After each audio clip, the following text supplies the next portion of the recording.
Welcome to this episode of the Athlete Mindset. Today, we'll be talking with a member of our community. Ashley is one of our regional advisors and has been involved with the ministry for 3 years. She's a wife, a mom to 3 beautiful kids, started a chiropractic practice with her husband, and is also a CrossFit kids coach. Last year, she even went on a women's backpacking trip while she was pregnant. I know, like I said, she's amazing. We talk about how she came to know the Lord, how her relationship with God impacts her relationship with her body, and what she's learned through being a leader with Faith RX. I love what you said just a moment ago where you're like, all I know is that my life has been forever changed by Jesus. Yes. And that's incredible. So let's just start there. Okay. Let's just dive into that. How did you come to know the Lord? Have you grown up in the church, or did you start a relationship with him later in life? Definitely later in life. Did not grow up in the church. It was something that I kind of seeked out on my own through friends at school, and I would, kind of go with them.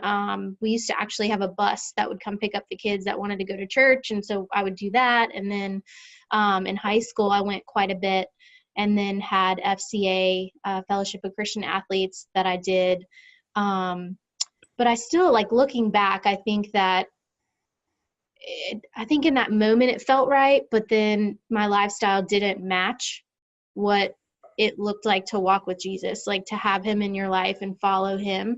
I was not following him, but I think socially it was like, oh, let's go to FCA, or let's, and I know that now it still wasn't void, what I learned and the love that I experienced at that time. But it really wasn't until just 2012 that, I asked to receive Jesus into my heart and finally decided, no, I want to follow him. It's time. And it was watching on Easter Day, our church had, video of the passion scene, and when he, was on the cross, and it just hit me like a ton of bricks. I felt it. I was just like, oh my gosh, he did this for us. He sent him for us. That's how much he loves us. Hello, looking around, is anybody else watching this? And does anyone else see this? It just really was just, it finally just hit me. And I think, my husband and I were in a place in our lives where we were searching, and the best words I could use to describe our life was just a lot of unrecognized chaos. We were just kind of going through the motions, and I can't say that our marriage was in the best place, but we knew something needed to change. And so that's when we started going to church. And but the real change came when I know for me, when I made that decision, and he was shortly after. So I'm really grateful we both got to experience that together, and it's completely changed our marriage, our life, and our kids get to grow up with Jesus as the foundation of our family, which every day I'm just like, wow, so I'm just super grateful because to be just completely honest, I walked around with a lot of shame and guilt for just decisions that I had made in my life, and thought it defined who I was. And I know with the theme of identity, it's my identity was wrapped up in, what people thought, the affirmation of others. And so that can just really take you down to a road of just not good things, because where you're going to look for those things can just spiral out of control. And I think for me, it had. And when I finally came to know the Lord and accepted that, it was still a process, but slowly I started to realize his love for me was the only thing that will ever fill that void of just the want and the need. He was the only thing that could fill that. But I didn't realize that right away. Yeah, it took some time and years. And oh my gosh, yeah. I mean, it was a couple years later that I had experienced, I knew I'd received Jesus, and our life was changing. But one thing to receive it and say, yes, this is what I want to follow you, but to truly believe what he says about you, that took some time. And once I fully was able to let him in, to that deepest part of that emptiness, it just was well, nothing can rock me, but I'm still in process for sure. Yeah, there's two big things that you talked about. There's there's a difference between going, oh yeah, like I believe God exists and Jesus exists. And then Mm, there's, no, I actually want to live for God. I want to live for yeah. Jesus. I want to, like, this is now the driving force of my life versus Mhm. just like, okay, yeah, I checked the box. Like he exists. We dealt with the God question. Now we can Yeah. move on. And the other thing was shame. Mm. Do you mind going into a little bit of like what that walk with shame looked like and what that journey was for you? Yeah, so I think, just growing up, and when I talk about the decisions I made, just the relationships that I would enter into, and the positions I would put myself in of needing so much to feel loved by someone that, I would kind of risk certain things to get that love, to feel that love. Mm-hmm. What I thought was love at the time, and it's totally not that. So, after, you make decisions and you I say wake up, but like you just think about them later and you just kind of feel funky and so I walked around with a lot of shame of decisions I had made in my past that just never could fully, you know, break off. And that's, I think, the one thing I'm the most grateful for and why I get so excited about knowing who Jesus, like getting to know who Jesus is because I no longer walk around with that. And unless you've walked around with it, like the way you think about yourself, the way you see yourself, the way you feel others see you, because of things that you've done or decisions that you've made, I I don't think that way anymore. I don't feel that way because I know the truth about myself because of who he is. And so that for me was like just a game changer. So Yeah, totally. Is like for women who might be walking around with similar shame or a similar battle, like is there anything you wish you want them to know or you would say to them? um yeah, like you're loved. Like you are fully and completely loved and he is waiting for you. And he waited for me and I'm so grateful and he never gave up on me and he extended that invitation and I accepted it. And even then there's still moments in my life where I have a choice, where that could kind of creep up again. Like I know I've been washed clean where like he's truly forgiven me. And I think that was too like a part of the shame is the unforgiveness. And to know that to know it, but then to actually believe I've really been forgiven. There's nobody else that can tell me anything. I know in my heart that I've been forgiven. Now, are there situations that you can still put yourself in that it could creep back in? Absolutely. But then you have a choice and you have to go back to what that promise was. And so I feel like I have the upper hand when I have those moments of like, wait, no, that's not who you are anymore. Like Yeah. that Lauren Daigle song, the You Say song. Oh, yes. Well, so I just had a baby and I really struggled more than I thought I would emotionally and just mentally because I'm like, okay, I know the Lord, like I've been walking with him for a while, like this is going to be great. And I was like, God, why am I struggling? Like, why am I emotionally just in this like down place where I just can't see how this is going to work having 3 kids? And it might seem silly because my kids were older and I'm like, of course you should have this down. But I had so many unrealistic expectations on myself of Yeah. how fast I was going to get back into it and be ready. And it just put this fear and guilt. And so anyway, one day I heard that song and I've heard it a million times. You say I am loved when I say I am this, and you say I am this when I say I am this. And it just hit me. It was just like, hello, I'm still here. Like I've never changed what I've said about you. Like Mm-hmm. you've taken on these things, but I've never changed and I've never changed what I've said. So Amazing. remember that. Yeah. Oh, that's so good. Yeah, I know for me, after my accident, I started struggling with social anxiety, and I hadn't really struggled with that before. And I remember going to a party, And for me, going to parties or large groups of people was incredibly anxiety inducing, and I'd have to kind of talk myself through it to get myself to the party and be like, we can do this. It's going to be okay. And I was going to actually a Faith RX Christmas party. And I remember arriving and getting there, and I walked in, said hi to everybody, and I had a couple seconds to myself. And I stood there and I go, okay, God, like at the end of the day, what people think of me doesn't matter because your view of me hasn't changed. Mm-hmm. I remember looking around the party and being like, I love these people so much. And I know that they love me. And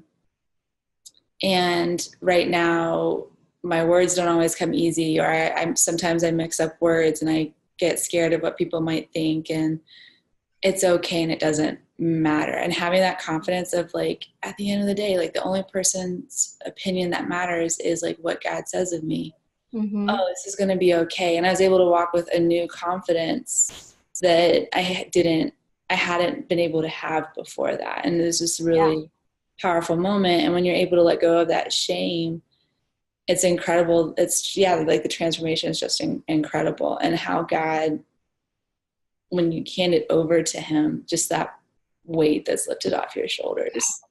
And I would say like confidence, but not cockiness, I guess. Like it's a really confidence. Good. Yeah. Like that he provides, because, you know, I can go back to his word and his truth that never changes and remember what he said. And it gives you a confidence that, you know, I don't know. That's the word, I guess, is confidence, but not cockiness. So that's a really great distinction. That's a really great distinction. Because I think that's something too that, you know, as believers, we try to be humble and we try to walk in humility, and but at the same time, we're called to boldness. And so what does it look like to walk with boldness and yet love? How do we be confident and yet not let our ego or our pride drive what we're doing or how we carry ourselves?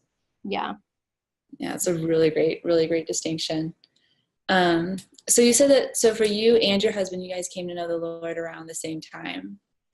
Yeah, like within the same year. I think I was April of 2012, and I think he was right after me in like 2013. So his story's amazing as well. He was driving home from work and just was like, I can't do this anymore. And, you know, gave it to God. And wow. Yeah, you'll have to talk to him one day. But we definitely need to get him on here and talk to him. Yeah, I know. I wish I could have gotten him on here. He's got we can talk together. So so you became a believer in 2012, and you said that like your marriage was kind of in a hard spot, like in 2012. Did it like help your marriage once you became a believer but he wasn't, or did that cause some weird tensions for you guys? No, I think because we were both, you know, hungry for something. And so as like the changes were happening within our household and with each other, you know, like I think he totally embraced it. So our background is, you know, I feel like we beat a lot of odds.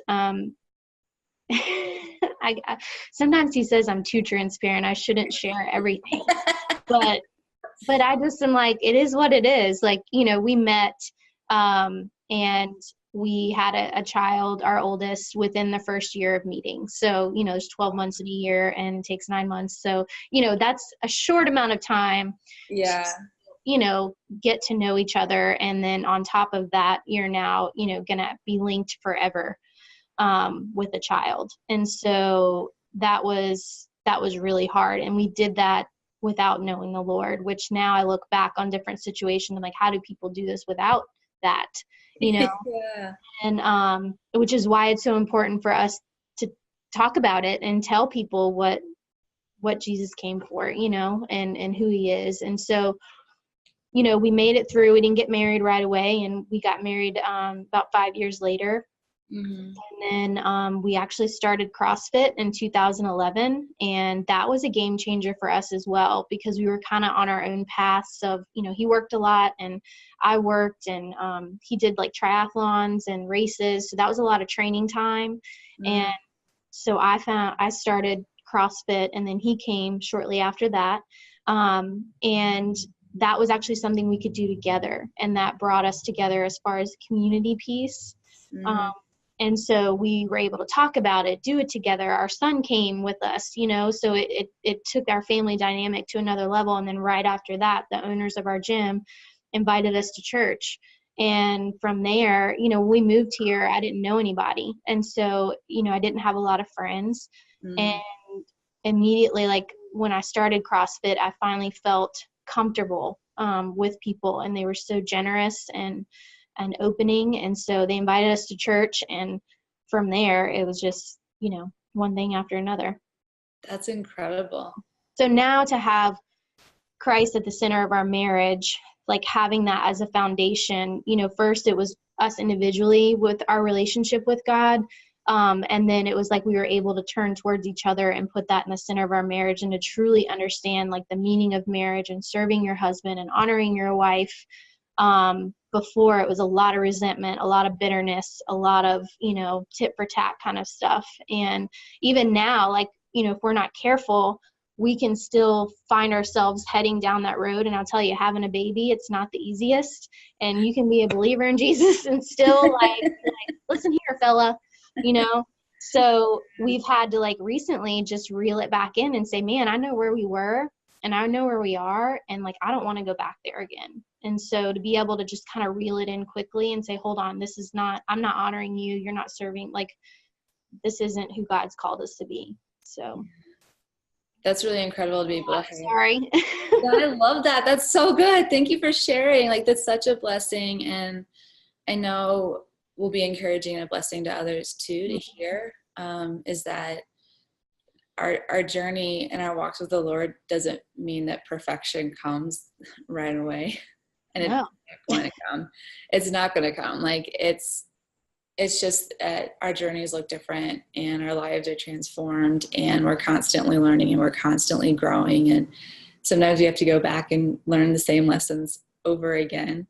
Yeah. I think it's really cool that you guys have that check-in with each other of like, hey, we're working towards the same goal here, and right now it's not happening, and we need to assess where we're at and what we want to do. And I mean, I think the one thing that came to mind for us is like we're on the same team. So, like when we're not in a good place or we're kind of off, it's like, I'm not being a team player. He's not being a team player. And instead of me coming at him and pointing the finger, I have I guess the humility to just take a step back, and it's not always easy, and take it to God and say, God, if it's me, show me it's me. If it's him, please show him it's him, because he needs to know. No, I'm just kidding. But, it means that, I might have to say I'm sorry first, and, and going back to the word, and what does God say about marriage and honoring him. And that's the biggest thing, is how can I serve him? And I used to look at the word serving my husband as like a dominance thing, and it would turn me off. And now I'm just like, no, I want to serve him, and I want to honor him. And I know he wants to do the same for me. And I know that he truly loves me as he loves Christ, because we have that, like, we're both there, Yeah. Oh, that's so good. That's so good. So when when the owners of your CrossFit gym invited you guys to church, were you like, oh, that's kind of weird? Or, oh yeah, like actually, that would be really awesome. I would love to go to church.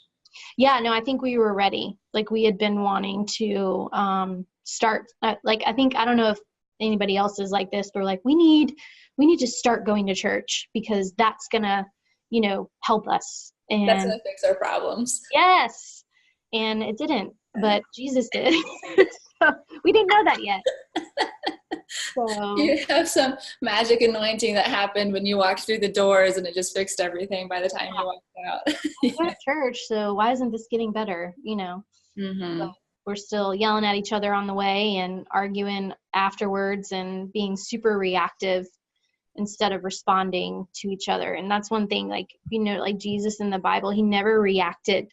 And the difference between reaction and responding, like, reaction is just quick and like you can just fly off the handle. And he always had, like, even if it's quick, but it's this second of patience that feels like forever, that you're able to take before you actually respond. Does that make sense? Yeah, that's so good. And so really working towards responding to him, responding to my children versus reacting. And Jesus never, I feel like he never reacted. He only responded. And so there's a difference there.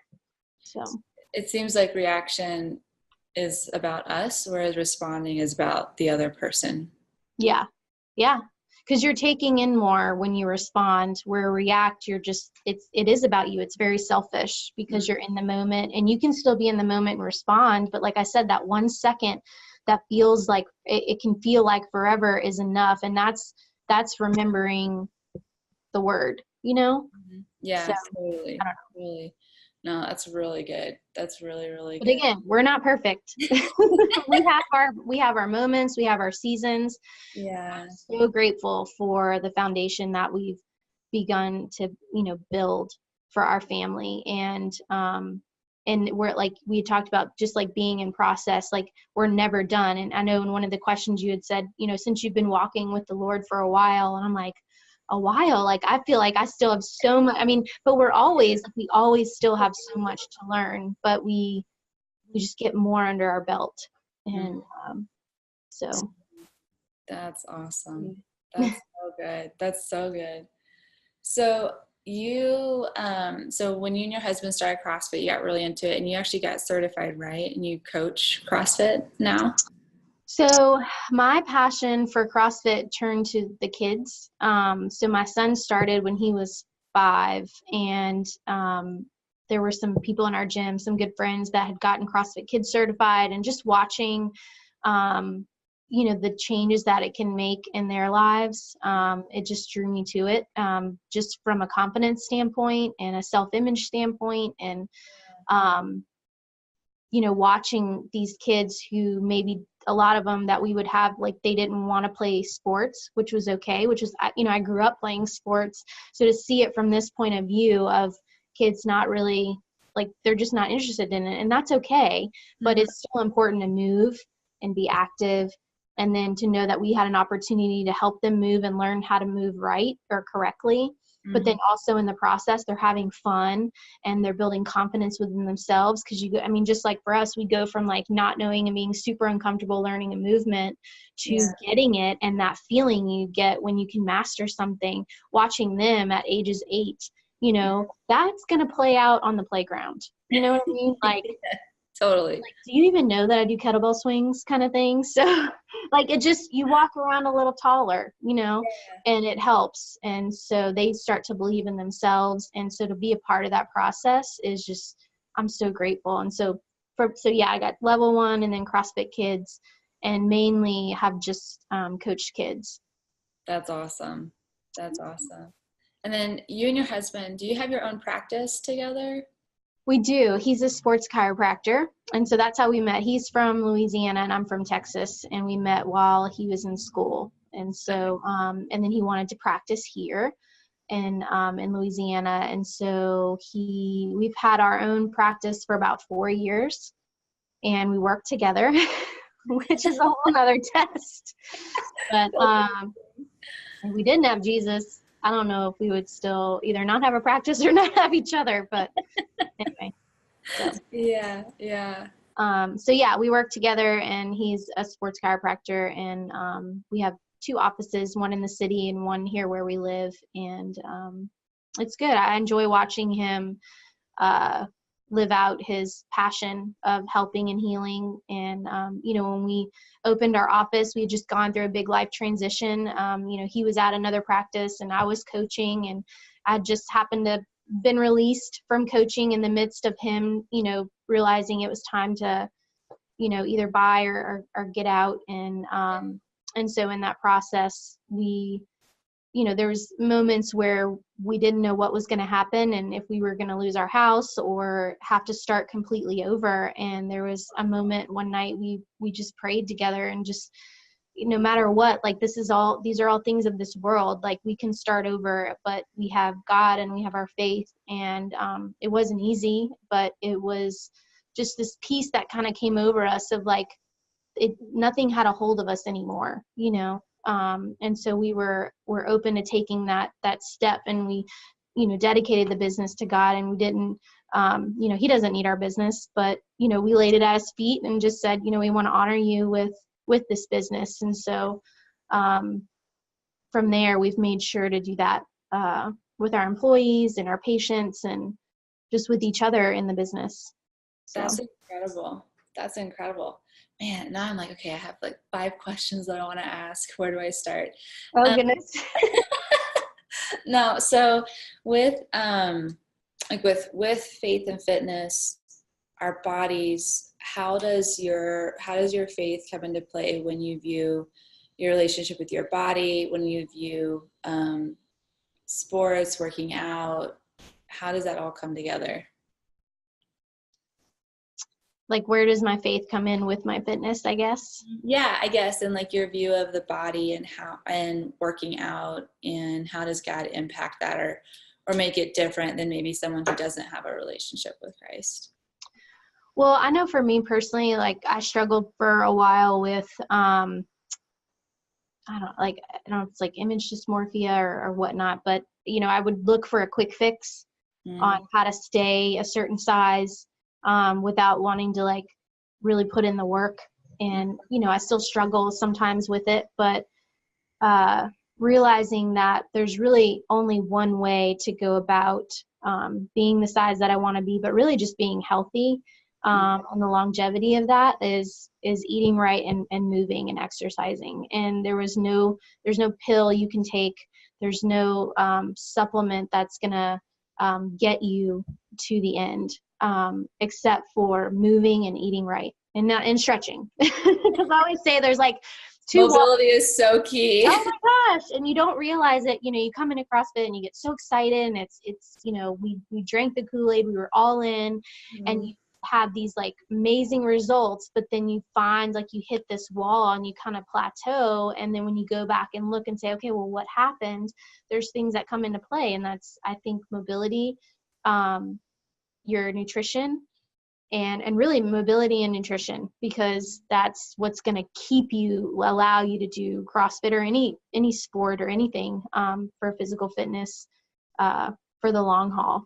Yeah. If you're looking at your food as fuel and not like something you can enjoy it, I guess, but, and you have to find what works for you. And so for me, it's really just going back to, and then honoring God with my body. And like, what would he think if he knew I was taking like I was cheating it and not giving it. I can't be a good service to anyone if I'm not treating my body how I want them to treat their body and how he sees the body. Totally. Yeah, I came to CrossFit from a yoga background, and I started CrossFit, I guess, now about 5 years ago. And when I first started, mobility hadn't been as big of a conversation, at least in the CrossFit circles I was in. And it kind of blew me away, because I still did yoga before and after my classes, right? And was like, no, my joints don't feel right. I need to be stretching. I need to be doing this mobility. And it always blew me away. And then as mobility has been more of a conversation in CrossFit, it's been like, this is so good because it protects you from injury, and it just does so many other things for your body outside of just like, well, I'm going to stretch this. Yeah. And my husband sees a lot of that in the office, but I think with him doing CrossFit as well, he's able to relate, and then, finding those stretches and those recommendations for nutrition. But it's, whether or not people are going to do it. I mean, discipline and consistency is so hard, but it's so key. Yeah, it definitely is.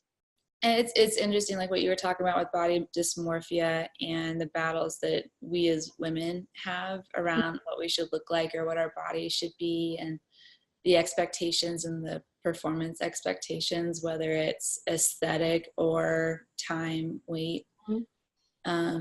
I think about that verse, like, whether you eat or drink or whatever you do it all for the glory of God. And that mindset transition of how do we view food from I'm fueling my body, God made it, it's okay for me to enjoy it, but as long as it's not becoming an idol, as long as it's not I'm not eating because of an emotional need, Mm-hmm. or I'm depriving myself because of a control or emotional need that I have that I'm trying to fix with this. And Yeah. how does it not be the idol that you're constantly thinking about or constantly trying to manipulate, but truly understand, like, what does my body need and how does it empower me to better serve God and serve the people around me? Yeah. And then, like, because ultimately when it becomes that idol, like, you're putting it above him and you're saying this is more important, or I'm really trying to do it in my own strength because I can't do it without this, when that's just saying, like, oh, that means I can't do it without you, because if I really gave it to you and knew that, like, I don't need that, but it's a big battle, and it wears so many different masks, for everybody. And and I think we just have to be very aware of it and be able to recognize it, and bring it to God, and just, ask for forgiveness of, like, I put this before you and I know this is not right, and then move forward. Yeah, like, God, renew my mind in this area. Totally. Yeah.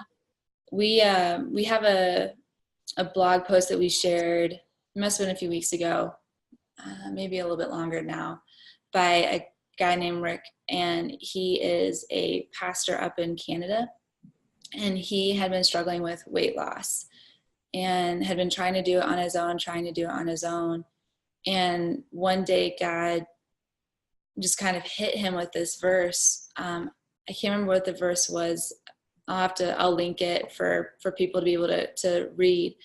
But he talks about how realizing, like, his unhealthiness and his being overweight was holding him back from serving God to the fullest capacity that he could. And that there was a relationship with food that was broken and a relationship with his body that was broken and wasn't glorifying to God, and how that was an area of his life that he really needed to address. And once he started handing that over to God, that's when transformation happened.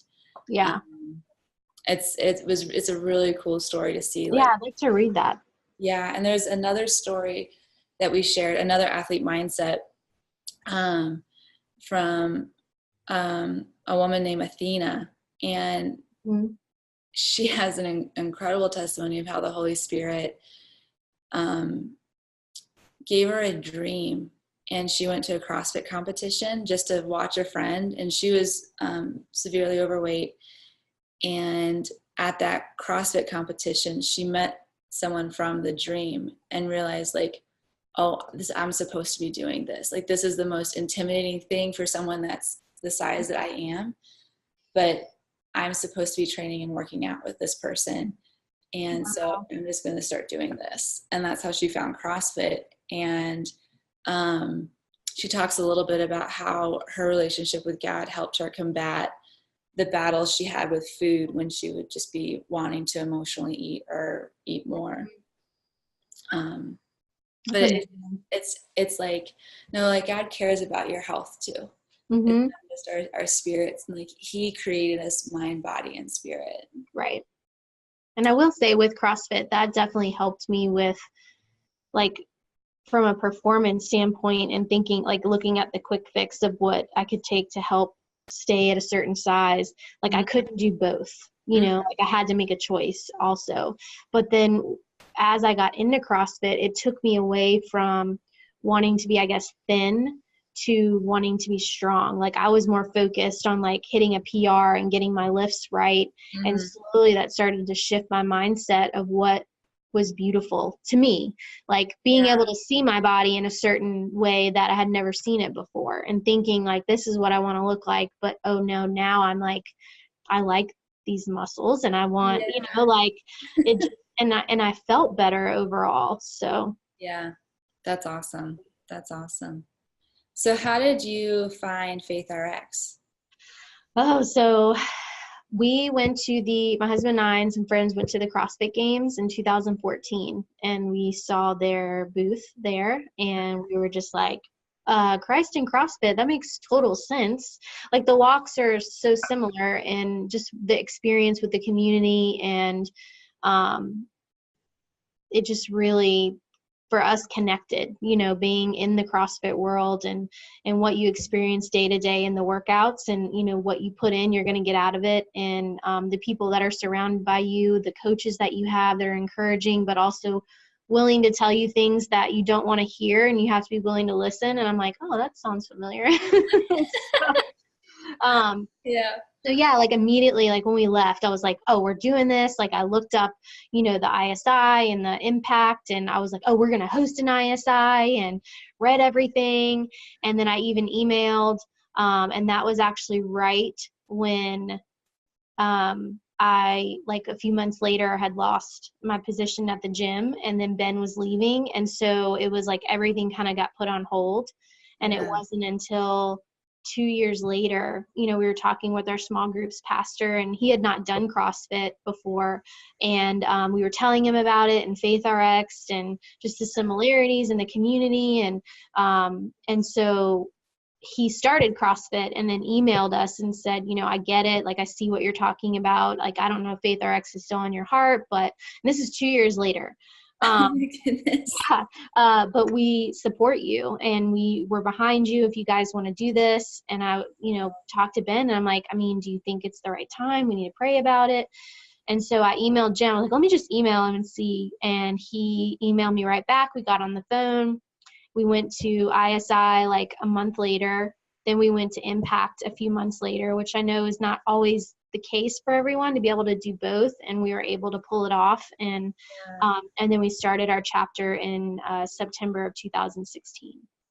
So, and now we have, so it's actually almost been 3 years, which is crazy.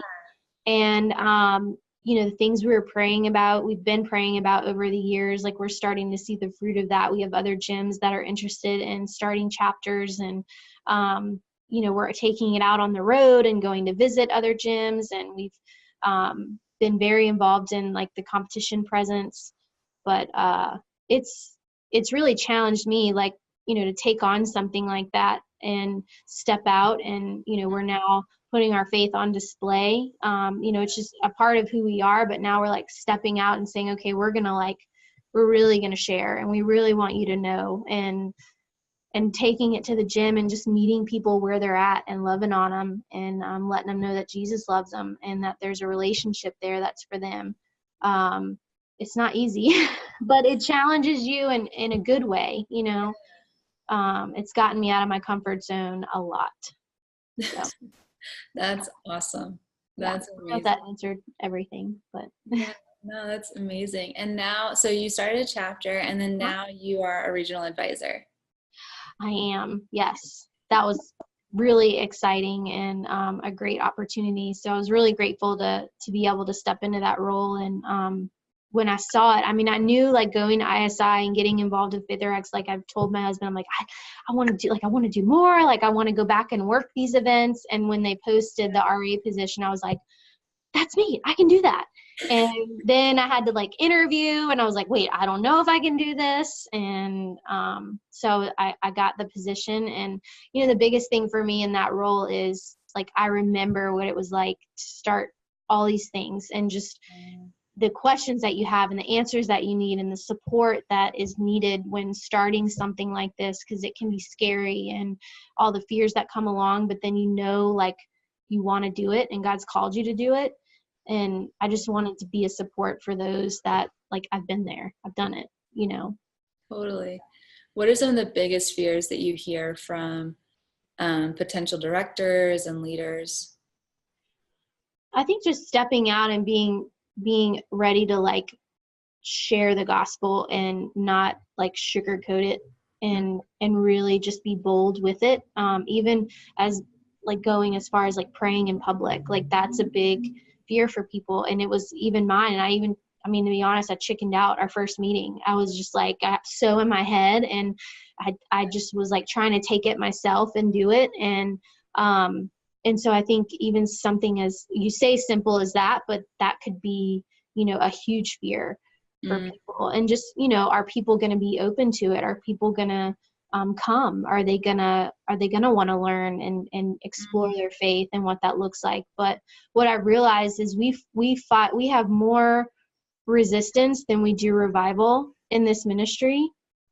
And that's just recently come to mind talking with our chaplain, because sometimes we can get caught up in the numbers of like how many people are coming, but really, like, are we chasing the 99 or are we chasing the one, that one person? So whether it's one person that comes or 3 people that come, we're still called to be there for that person. So Yeah, that's amazing. but, That's awesome. yeah, the resistance versus revival thing, I felt really strongly about, of just really looking at it, and when you do step out in your faith, like you go against resistance from the world and what people feel and think about things. And so, but I mean, look at the disciples, look what they went through, I'm so glad we can go back and read and we're like, okay, Peter, okay, got it.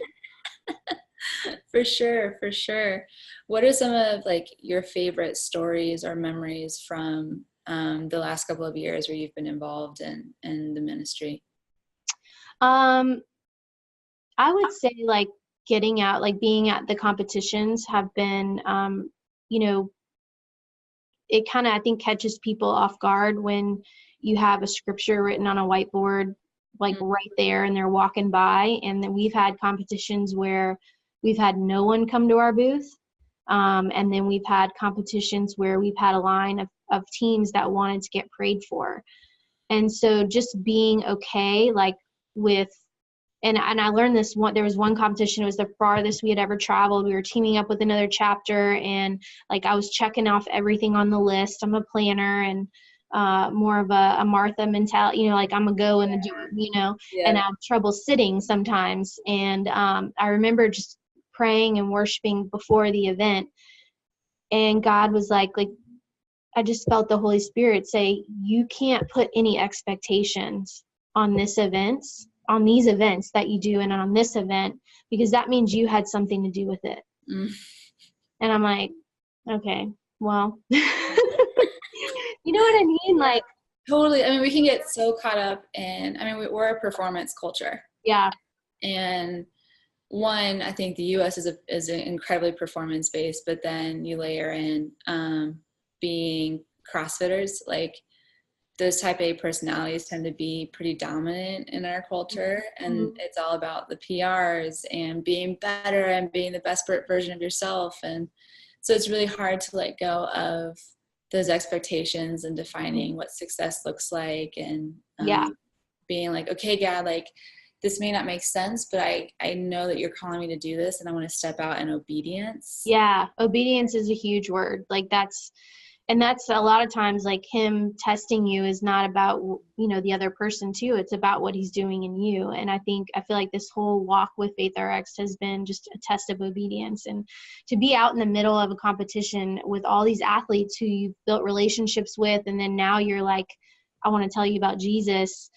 Scary, but like, we don't know whether we're person 1 or 25, in their walk. And so I want to make sure that when we're representing that we leave a mark, and so we've been able to pray and open the events in prayer and pray with the athletes, which have been, really nice, really life-changing. Like what you're just saying, it ties back into our conversation earlier around shame and identity. And are we so concerned with how the world around us defines us? And do we view our success or our value in our community by what other people say about us? Or are we defining it by like how God sees us and what God wants from us? And it's like, if I really do believe that a relationship with Jesus is life transforming and counterintuitive to, like following Jesus looks like it might be difficult, but it actually leads to more freedom.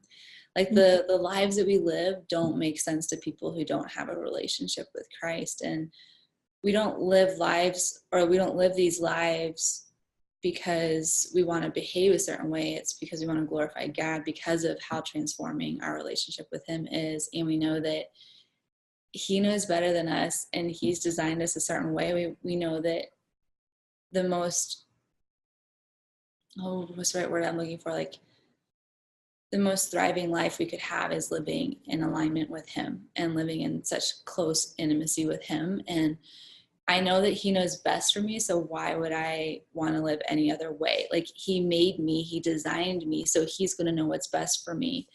And if I truly believe that, why wouldn't I want to share that with other people? Why would I want to hold back? If I see my friends struggling or my friends wrestling, like, why wouldn't I want to be like, hey, actually, like, there's someone who will walk alongside this with you, who will never leave you, who will never forsake you, and who loves you in a way that no one else will ever love you.